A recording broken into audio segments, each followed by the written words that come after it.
Hi viewers, இன்னைக்கு நம்ம சேனல்ல பிரேக்ஃபாஸ்ட் சீரிஸ் தான் பார்க்க போறோம். 10 நிமிஷத்துல ட்ரெடிஷனல் ஹோம்லி ஸ்டைல் ரெசிபி தான் பார்க்க போறோம். இந்த ரெசிபி எங்க அம்மா வீட்டு ஹோம் ஸ்டைல் ரெசிபி சியாலி. இந்த ரெசிபி சின்னவங்கல இருந்து பெரியவங்க வரைக்கும் ரொம்பவே விரும்பி சாப்பிடுவாங்க. கிட்ஸ் லஞ்ச் பாக்ஸ்க்கு இந்த ரெசிபி சூப்பரா இருக்கும். கண்டிப்பா ஒரு வாட்டி ட்ரை பண்ணி பாருங்க. வாங்க பார்க்கலாம் எப்படி செய்யறதுன்னு.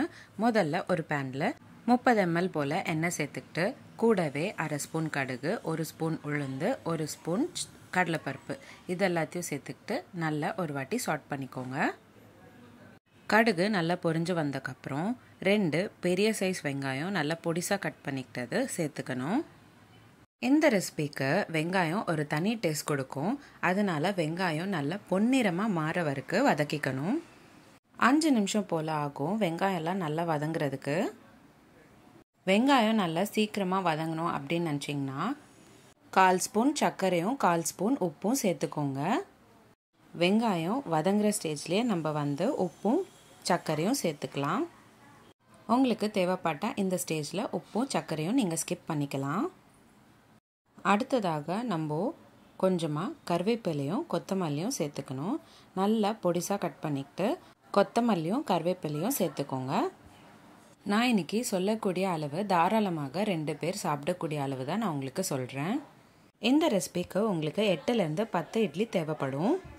இட்லி எல்லாமே க்யூப்ஸாக கட் பண்ணி பக்கத்தில் வச்சுக்கோங்க. உங்களுக்கு எந்த ஷேப் தேவைப்படுதோ அந்த மாதிரி இட்லி கட் பண்ணிக்கோங்க. இப்போ நம்ம கருவேப்பிலையும் கொத்தமல்லியும் சேர்த்துக்கிட்டாச்சு. நல்லா ஒரு வாட்டி வதக்கிக்கோங்க. வெங்காயம் நல்லா வதங்கினக்கப்புறம் நம்ம புளி தண்ணி சேர்த்துக்கணும். சின்ன நெல்லிக்காய் சைஸ் அளவுக்கு புளி தண்ணி ஊற வச்சுக்கிட்டு அதை தான் நான் இப்போ சேர்த்துக்க போகிறேன். புளி தண்ணி சேர்த்தக்கப்புறம் நல்லா ஒரு வாட்டி கலந்து விட்டுக்கணும். 8லேருந்து 10 இட்லிக்கு நெல்லிக்காய் சைஸ் அளவுக்கு புளி போதுமானதாக இருக்கும்.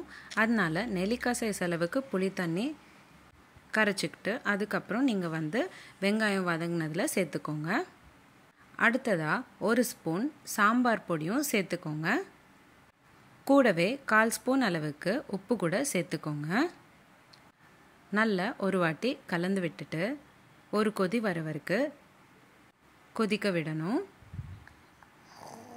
அடுத்ததாக நம்ம கட் பண்ணி வச்சுருக்கிற 8லேருந்து 10 இட்லி க்யூப்ஸாக கட் பண்ணிக்கிட்டதை சேர்த்துக்கிறேன். நல்லா கலந்து விட்டுக்கோங்க. 2லேருந்து 3 நிமிஷம் போல் விடாமல் கலந்து விட்டுக்கிட்டே இருங்க, இல்லைன்னா அடி பிடிச்சிடும். காரம் நல்லா இட்லியில் ஊறுற அளவுக்கு நல்லா கலந்து விட்டுக்கணும். 2 நிமிஷம் போல் கலந்து விட்டுக்கிட்டே இருந்தீங்கன்னா காரம்லாம் இட்லியில் நல்லா ஊறிட்டு திக்கான பதத்துக்கு வரும்.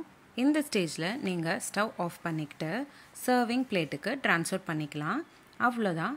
சிம்பிள் அண்ட் ஈஸியான, அதே சமயம் 10 நிமிஷத்தில் செய்யக்கூடிய ட்ரெடிஷ்னல் யூனிக் பிரேக்ஃபாஸ்ட் ரெசிபி சியாலி ரெடி ஆகிடுச்சு. நீங்கள் இந்த ரெசிபியை ஈவினிங் ஸ்நாக்ஸ்க்கும் தாராளமாக சாப்பிட்லாம். ரொம்பவே நல்லாயிருக்கும். இந்த ரெசிபிக்கு நீங்கள் வெறும்னே சாப்பிட்லாம். எந்த சைட் டிஷ்ஷும் தேவைப்படாது. சின்னவங்கலேருந்து பெரியவங்க வரைக்கும் ரொம்பவே விரும்பி சாப்பிடக்கூடிய இந்த ரெசிபி நீங்களும் உங்கள் வீட்டில் கண்டிப்பாக ட்ரை பண்ணிவிட்டு எப்படி வந்துச்சுன்னு எனக்கு கமெண்ட் பாக்ஸில் கமெண்ட் பண்ணுங்கள்.